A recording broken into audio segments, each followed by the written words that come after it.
Welcome to the world of Do Good, where we share stories of humor, hope, and inspiration. This one is about COVID-19, and since everything has two sides, we'd rather show from the side not coming from global fear and drama channels. 201,699 recovery stories, week 16. Worldometer has been voted as one of the best free reference websites by the American Library Association, the oldest and largest library association in the world. They have a goal of making world statistics available in a thought-provoking and time-relevant format to a wide audience around the world.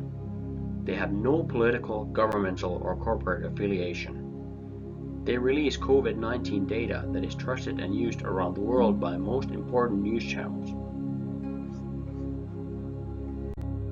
On 13th of April, there were 21,312 recovery stories around the world. On 14th of April, almost 34,000 stories. The next day, 31,000 recoveries. On 16th of April, Thursday, the largest amount of recoveries were made during the entire pandemic, 37,000 recovery stories.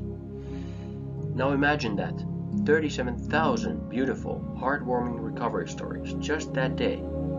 37,000 stories about love, compassion, kindness, and caring about one another. Connectedness on one day. 24,000 on Friday, almost 25,000 on Saturday, and 28,000 recovery stories on Sunday. That's 201,699 recovery stories in 7 days, which is almost 29,000 stories every day, almost 1,200 stories every hour, 20 stories every minute. There's one recovery story in every 3 seconds. As of 19th of April, over 625,000 people have recovered from the virus. Actress Debbie Mazar suffered and recovered from the virus during end of March, thanking everyone for well wishes and prayers that meant so much for her. Clay Bentley from Georgia, USA, recovered from the virus mid-March, despite having rheumatoid arthritis.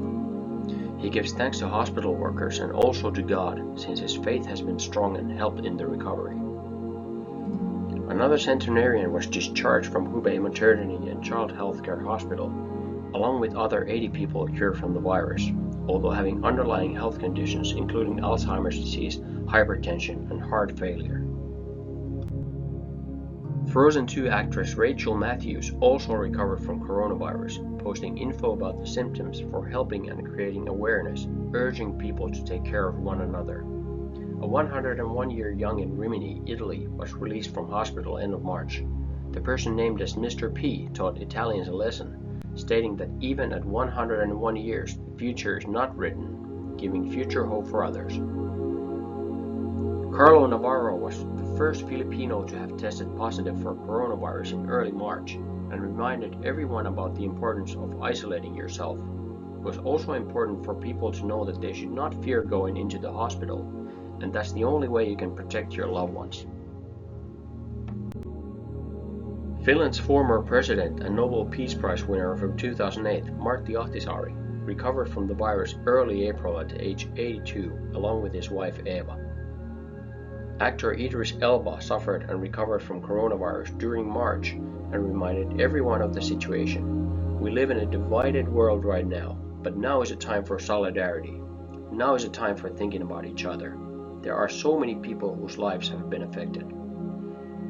Laura Bell Bundy, an award-winning singer, actress, and Broadway star, also tested negative for virus in April after 3 weeks of suffering, encouraging everyone to stay inside and taking care of yourselves.